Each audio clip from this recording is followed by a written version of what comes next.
क्या आप अपनी वेल्थ बढ़ाने के लिए तैयार हैं, लेकिन ये नहीं समझ पा रहे कि शुरुआत कैसे करें? म्यूचुअल फंड्स आपके लिए एक बेहतरीन विकल्प हो सकता है। चाहे आप रिटायरमेंट के लिए बचत कर रहे हो, अपने सपनों का घर खरीदना चाहते हो या अपने भविष्य को सुरक्षित करना चाहते हो। इस वीडियो में हर एक स्टेप्स को विस्तार में समझाया गया है। चलिए शुरू करते हैं। म्यूचुअल फंड्स में निवेश करने का पहला कदम यह समझना है कि आप क्यों निवेश करना चाहते हैं। क्या आप किसी शॉर्ट टर्म लक्ष्य के लिए बचत कर रहे हैं, जैसे कि छुट्टियों का प्लान या गाड़ी खरीदना, या फिर आपके लॉन्ग टर्म लक्ष्य हैं, जैसे घर खरीदना या रिटायरमेंट फंड बनाना? अगर आपको शॉर्ट टर्म इन्वेस्ट करना है तो मिनिमम 3 साल से कम समय वाले लक्ष्यों के लिए सुरक्षित विकल्प चुनें, जैसे कि डेब्ट फंड्स। अगर आपको लॉन्ग टर्म इन्वेस्ट करना है तो मिनिमम 5 साल या उससे अधिक समय वाले लक्ष्यों के लिए जाएं। इक्विटी फंड्स आपके लिए बेहतर हो सकते हैं। नेक्स्ट, अपने जोखिम सहनशीलता रिस्क टॉलरेंस के बारे में सोचें। यदि बाजार में उतार चढ़ाव आपको परेशान करते हैं तो बैलेंस या डेब्ट फंड्स चुनें। लेकिन अगर आप अधिक रिटर्न के लिए थोड़ा जोखिम उठाने को तैयार हैं तो इक्विटी फंड्स एक अच्छा विकल्प हो सकते हैं। म्यूचुअल फंड्स कई प्रकार के होते हैं और हर एक का अलग उद्देश्य होता है। नंबर 1 है इक्विटी फंड्स। ये फंड्स स्टॉक्स में निवेश करते हैं और लंबी अवधि के लिए उपयुक्त है, आमतौर पर 10 साल या उससे ज्यादा। नंबर 2 पर है डेब्ट फंड्स। ये फिक्स्ड इनकम वाले साधनों में निवेश करते हैं और स्थिरता के साथ कम जोखिम प्रदान करते हैं। नंबर 3 पे है hybrid funds, combination of equity and date funds. मध्यम जोखिम और रिटर्न के लिए अच्छे हैं। अब जब आप डिफरेंट टाइप्स के फंड्स को समझ चुके हैं तो अगला कदम है सही फंड चुनना और उसमें सही से निवेश करना।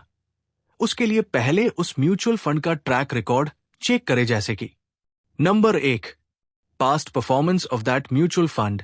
लेकिन याद रखें कि पिछला प्रदर्शन भविष्य की गारंटी नहीं देता। नंबर 2, फंड मैनेजर का रिकॉर्ड चेक करें। एक अच्छा फंड मैनेजर बड़ा फर्क ला सकता है।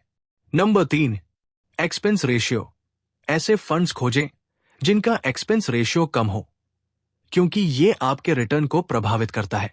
For example, expense ratio is less than 1 is better. Regular निवेश के लिए सिप का उपयोग करें। सिप यानी सिस्टमेटिक इन्वेस्टमेंट प्लान एक बेहतरीन तरीका है। यह आपको एक निश्चित राशि नियमित अंतराल पर निवेश करने की सुविधा देता है। एग्जाम्पल, यदि आप 5,000 रुपए पर मंथ 10 साल तक निवेश करते हैं और आपको उस पर 12% का ईयरली रिटर्न मिलता है, तो आपके पैसे कैसे बढ़ सकते हैं, इसे आप यहां देख सकते हैं। समय के साथ आपको कंपाउंडिंग का लाभ मिलता है। अपने पोर्टफोलियो को विविध बनाएं। Make your portfolio diverse. सभी पैसे एक ही फंड में या एक ही प्रकार के फंड में न लगाएं। इक्विटी, डेब्ट और हाइब्रिड फंड्स में अपने निवेश को फैलाएं। एग्जाम्पल के लिए, एक संतुलित पोर्टफोलियो 50% इक्विटी फंड्स में डालें, 30% डेब्ट फंड्स में डालें, 20% हाइब्रिड फंड्स में डालें। नियमित रूप से मॉनिटर और रिव्यू करें। आपके निवेश को आपके लक्ष्यों के साथ मेल खाते रहना चाहिए। समय समय पर पोर्टफोलियो का रिव्यू करें। यदि आवश्यक हो तो डिजायर्ड एसेट अलोकेशन बनाए रखने के लिए रीबैलेंस करें। टैक्स इंप्लीकेशंस को समझें। यदि आप भारत में हैं तो ELSS यानी इक्विटी लिंक्ड सेविंग स्कीम्स का उपयोग कर सकते हैं, जो सेक्शन 80C के तहत टैक्स लाभ प्रदान करती है। इक्विटी फंड्स पर लॉन्ग टर्म निवेश के लिए टैक्स की रेट अनुकूल होती है। डेब्ट फंड्स पर अलग टैक्स नियम हो सकते हैं, इसलिए अपने क्षेत्र के नियम समझ लें। ऑनलाइन प्लेटफॉर्म या एडवाइजर्स का उपयोग करें। आप डायरेक्ट प्लान के जरिए म्यूचुअल फंड में निवेश कर सकते हैं, जिससे कमीशन बचता है। एप्स या वेबसाइट्स का उपयोग करें जो कन्वीनियंट एंड अफोर्डेबल हो। यदि आप कंफ्यूज्ड हैं तो सही फंड चुनने के लिए एक एडवाइजर की सलाह लें। कॉमन मिस्टेक से बचें। ज्यादातर लोग इन गलतियों को करते हैं। पिछले प्रदर्शन या ट्रेंड्स का पीछा करना, मार्केट टाइम करने की कोशिश करना, इमरजेंसी फंड को म्यूचुअल फंड में निवेश करना। जल्दी शुरू करें और पेशेंस रखें।